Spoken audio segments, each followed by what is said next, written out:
Welcome back friends, this is current affairs funda free education revolution.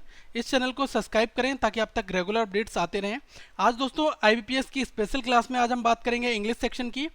और English section में आज हम जानेंगे एरर स्पॉटिंग के बारे में कि एग्जामिनेशन में अगर हमारा 5 मार्क्स का एरर स्पॉटिंग आता है तो हम उसको कैसे अटेम्प्ट करेंगे। यहाँ पर रेगुलर हम एरर स्पॉटिंग पर ध्यान देंगे। बेसिकली हमारा फंडा ये है कि जो भी क्वेश्चंस यहाँ पर आएंगे 5 क्वेश्चन के सेट होंगे तो वो ज़्यादा से ज़्यादा आपको कवर कराया जाए और आपको अप्रोच मालूम चले कि क्वेश्चंस किस तरीके से एग्जाम्स में आते हैं और जो एग्जाम्स के क्वेश्चंस हैं उनको ही हम यहाँ पर डिस्कस करेंगे। और साथ में दोस्तों आज हम कुछ सुपरफ्लस वर्ड्स के बारे में जानेंगे। सुपरफ्लस वर्ड्स का मतलब ये होता है कि ऐसे वर्ड, अनावश्यक वर्ड्स, जैसे हम लोग कुछ वर्ड्स को रिकॉग्नाइज नहीं कर पाते हैं उनके बारे में हम बताएंगे कि सुपरफ्लस वर्ड्स कौन कौन से होते हैं। और इस तरीके के सेट आप तक आते रहेंगे। तो साथ में दोस्तों आपको करना क्या है, इस रेड बटन पर क्लिक करके सब्सक्राइब कर लीजिएगा और इस चैनल को, इस वीडियो को लाइक करें, कमेंट करें और ज़्यादा से ज़्यादा लोगों तक शेयर करें ताकि ये लोग ज़्यादा से ज़्यादा एडवांटेज ले सकेंगे वीडियो का। तो दोस्तों मैं आपको एक चीज़ बताना चाहूँगा, कैफ एक फ्री यूट्यूब चैनल है और ये आज भी फ्री है, हमेशा आपके लिए फ्री रहेगा। आप इसको अपने फ्रेंड सर्कल में सर्कुलेट करें because Kaif is a passion, it's not a profession. Fine. तो अब हम बात करते हैं दोस्तों, कुछ सुपरफ्लस वर्ड्स की बात करते हैं। देखिए सुपरफ्लस वर्ड्स में मैंने आपको बताया कि सुपरफ्लस वर्ड्स वो वर्ड्स होते हैं जो अनावश्यक वर्ड्स होते हैं, जिसका मतलब यूज जो एक्सप्रेशंस में आप जब करते हैं कभी भी तो वो यूज हमें करना नहीं चाहिए। फाइन। तो हम उन वर्ड्स के बारे में आपको एक एक करके बताते हैं।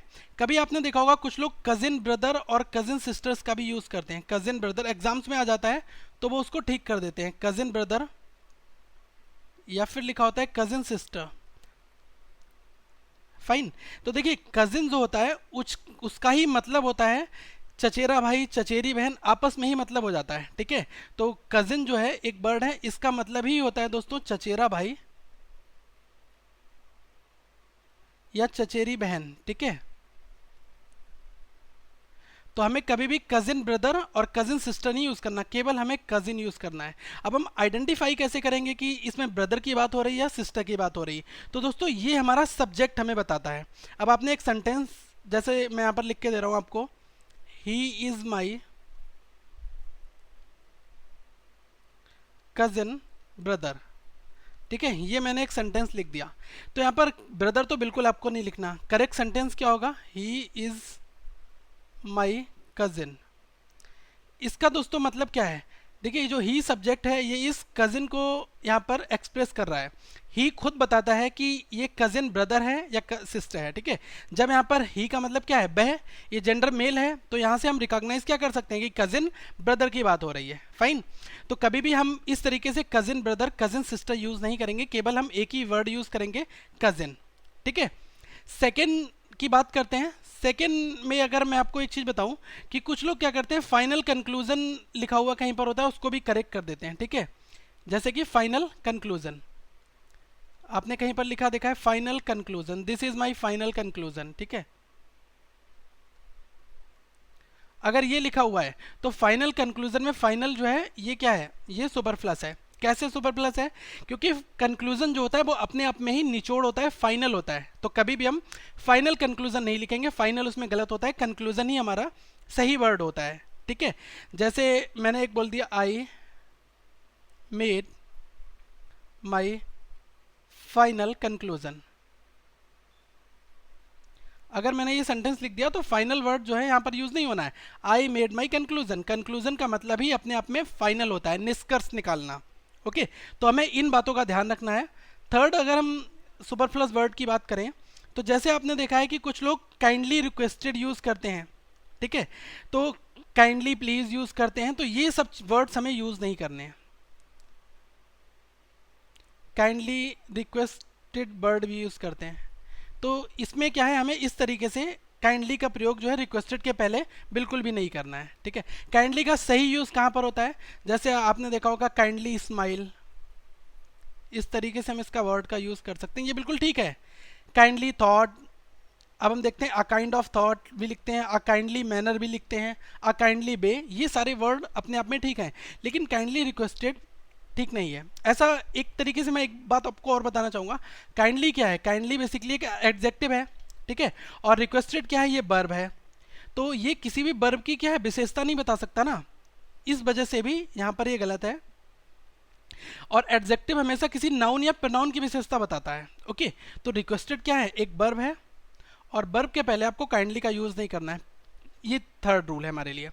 फोर्थ की अगर हम बात करें, देखिए ये बहुत ज़्यादा इंपॉर्टेंट है। आप जब कभी भी एरर स्पॉटिंग सॉल्व करेंगे तो आपको ये बीच में वर्ड मिल जाएंगे और आप इसको जनरल वे में इसको पास कर देंगे, तो ऐसा नहीं करना है। एक चीज़ और मैं आपको बताना चाहूँगा, सपोजिंग इफ का यूज़। देखिए कुछ लोग क्या करते हैं, सपोजिंग इफ को ठीक समझते हैं, सपोजिंग इफ या सपोज इफ, लेकिन बिल्कुल दोस्तों गलत होता है। ठीक है, इफ अपने आप में ही खुद एक काल्पनिक बात को डिटरमाइन करता है, तो हमें सपोजिंग इफ का यूज़ तो पहली बात करना नहीं है। इसमें जो सपोज है, ये सपोजिंग इफ के साथ में बिल्कुल 100% ये सुपरफ्लस है। या तो आप सपोज का प्रयोग करो या तो इफ करो, दोनों इंडिपेंडेंट है आपस में। ठीक है, आपस में दोनों अलग अलग ही यूज़ होंगे। ओके, अब आपने देखा होगा कुछ लोग यूज़ करते हैं suppose if you won the first prize.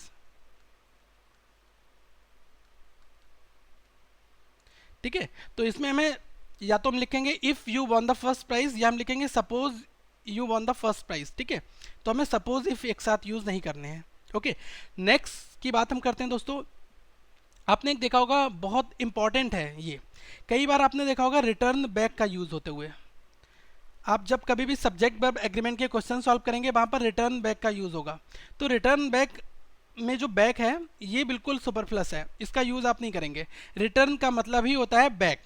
तो कुछ लोग कहते हैं आई रिटर्न बैक फ्रॉम अमेरिका, तो मतलब रिटर्न बैक आपस में ठीक नहीं है वर्ड। ठीक है, तो कभी भी हम किसका यूज करेंगे, रिटर्न का ही यूज करेंगे। रिटर्न का मतलब ही अपने आप में होता है गो बैक या फिर कम बैक।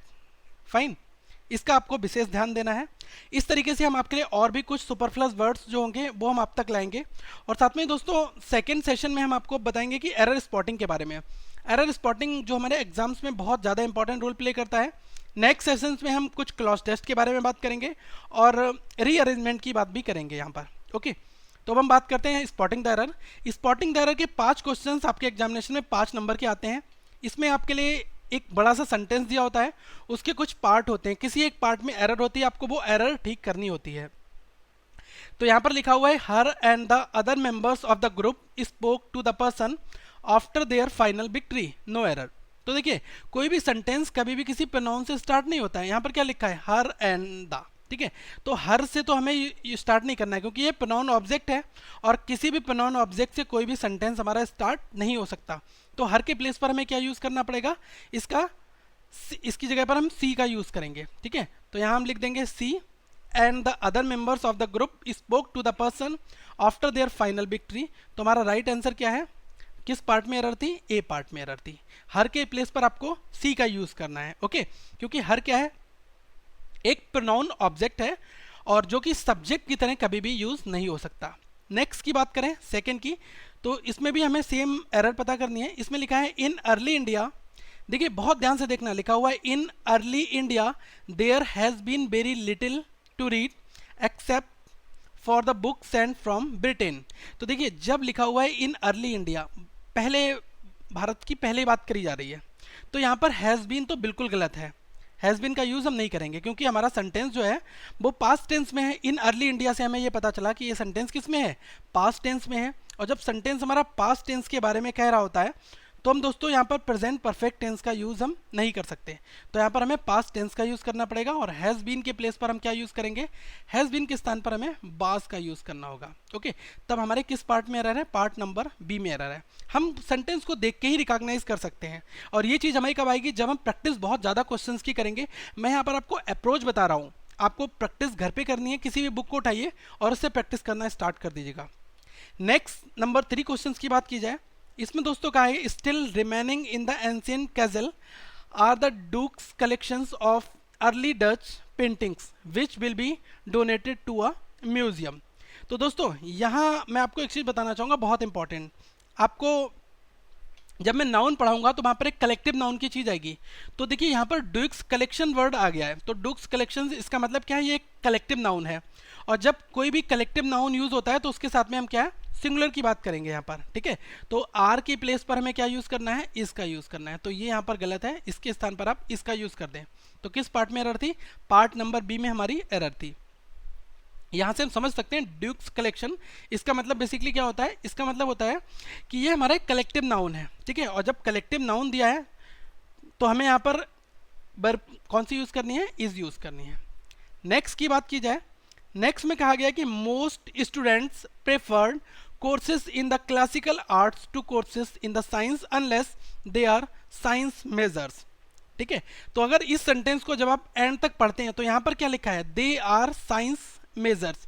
यहाँ पर बात हो रही है मोस्ट स्टूडेंट्स प्रेफर्ड, यहाँ पर प्रेफर्ड की बात हो रही है, तो प्रेफर्ड के प्लेस पर हमें क्या यूज़ करना है, प्रेफर का यूज़ करना है। ऐसा क्यों, क्योंकि ये जो सेंटेंस है ये प्रेजेंट टेंस में है। हमें कब पता चलता है, अनलेस के बाद में पता चल रहा है ना, तो ये हमें यहाँ पर इसकी हमें ग्रुपिंग देखनी है, ओके। तो इससे पहले का सेंटेंस जो है ये भी हमारा प्रेजेंट में ही होगा, फाइन। नेक्स्ट क्वेश्चन की बात की जाए, इसमें कहा गया है कि when she comes to see us, she usually will bring something with her. तो यहाँ पर विल ब्रिंग का यूज जो है ये नहीं होगा। ऐसा क्यों, क्योंकि दोस्तों यहाँ पर ब्रिंग्स का यूज होगा। देखिए जो हमारा सबऑर्डिनेटेड क्लॉज होता है, मतलब जो पहला वाला सेंटेंस है, ये किस में है, सी कम्स की बात यहाँ पर हो रही है। तो अगर यहाँ पर सी कम्स की बात हो रही है तो यहाँ पर विल ब्रिंग्स नहीं होगा, सी यूजली ब्रिंग्स हो जाएगा। केवल विल ब्रिंग के प्लेस पर हमें क्या यूज करना है, ब्रिंग्स। फिर हमारा सेंटेंस ये ठीक हो जाएगा, क्योंकि ये प्रिंसिपल क्लॉज में है और टेंस के अकॉर्डिंग ही ये सारी चीज़ें होनी चाहिए। अभी मैं आपको कुछ रूल्स सब्जेक्ट वर्ब एग्रीमेंट के ऊपर बताऊंगा। सब्जेक्ट वर्ब एग्रीमेंट से कम हमारे 2 से 3 क्वेश्चंस हर बार एरर स्पॉटिंग में फंस जाते हैं। तो सब्जेक्ट वर्ब एग्रीमेंट में लगभग 25 से 30 रूल हैं। तो ये मैं दोस्तों आपको 2 से 3 वीडियो में खत्म करूंगा। ये सेपरेट सेशन होगा बिल्कुल, और ये स्पेशल क्लासेस से अलग हटके इंग्लिश की सब्जेक्ट वर्ब एग्रीमेंट की क्लासेस में आपको बताऊंगा, ओके। तो ये कुछ रूल्स हैं जिनको आप याद कर लें, 1-2 बार प्रैक्टिस कर लें, फिर आप रियल लाइफ में जो भी एरर स्पॉटिंग के क्वेश्चन सॉल्व करेंगे तो आसानी से आप क्वेश्चंस कर सकते हैं। देखिए एग्जाम्स में आपके पास सेफ सेक्शन क्या रहता है, कोई भी स्टूडेंट्स पूछता है कि सर कौन से सेक्शन को कर लूँ तो इंग्लिश मेरी पास हो जाए। तो मैं पहली चीज़ बताऊं, पैसेज जो लोग करने बैठते हैं, पैसेज क्या होता है, आजकल इकोनॉमिक बेस्ड पैसेज आ रहा है। तो पैसेज अगर आपकी न्यूज़पेपर में कमांड बहुत अच्छी है तभी आप पैसेज ढंग से कर सकते हैं, वरना आप दोस्तों रीअरेंजमेंट की बात की जाए और डबल फिलर्स जो होते हैं और साथ में एरर स्पॉटिंग और क्लॉज टेस्ट, इन 3 से 4 सेक्शंस को अगर मैं अटेंड कर लूँ, अगर पेपर हमारा 40 नंबर का है तो मैं आराम से 20 नंबर तक, 20 से 22 नंबर यहाँ से बिल्कुल सेफ स्कोर कर सकता हूँ अगर मेरी इन चीज़ों में प्रैक्टिस बहुत अच्छी है तब, ओके। ये उन लोगों के लिए है जो इकोनॉमिक स्टूडेंट्स हैं, एवरेज स्टूडेंट्स हैं, जो डरते हैं। बाकी आप 40 में से अच्छे खासे स्कोर भी कर सकते हैं, 30 से 35 से 37 नंबर भी ला सकते हैं अगर आपकी न्यूज़पेपर पे कमांड बहुत अच्छी है, ओके। तो हमें इन बातों का बहुत ज़्यादा ध्यान रखना है। इस तरीके से ही हम आपके लिए सेशंस लाते रहेंगे दोस्तों। तो आप इस तरीके से वीडियो को लाइक भी करते रहें और कमेंट करें और शेयर करें, ताकि जो लोग कोचिंग अफोर्ड नहीं कर सकते उन तक भी ये वीडियो पहुँचे और वो इस वीडियो के थ्रू लाभ उठाएं। साथ में मैं आपको बताऊंगा फेसबुक का पेज और फेसबुक का ग्रुप, स्टडी ग्रुप में डेली क्लासेस चलती हैं। यहाँ पर बोकैब के वर्ड्स भी आ रहे हैं, आप बोकैब की क्लासेस ले सकते हैं हमारे ग्रुप में आकर। तो ग्रुप और फेसबुक पेज को ज्वाइन करने के लिए नीचे लिंक पे डिस्क्रिप्शन बॉक्स में लिंक पर क्लिक करें। और अगर आप ये वीडियो पहली बार देख रहे हैं तो दोस्तों ये रेड कलर का बटन है सब्सक्राइब का, इस पर क्लिक करके सब्सक्राइब करें ताकि आप तक सारे अपडेट मेरे रेगुलर आते रहें, कोई भी अपडेट आपसे ना छूटे। तो फ्रेंड्स हम नेक्स्ट सेशन में मिलेंगे आपसे IBPS PO की स्पेशल क्लासेस में। आज के लिए बस इतना ही। Thank you friends, have a nice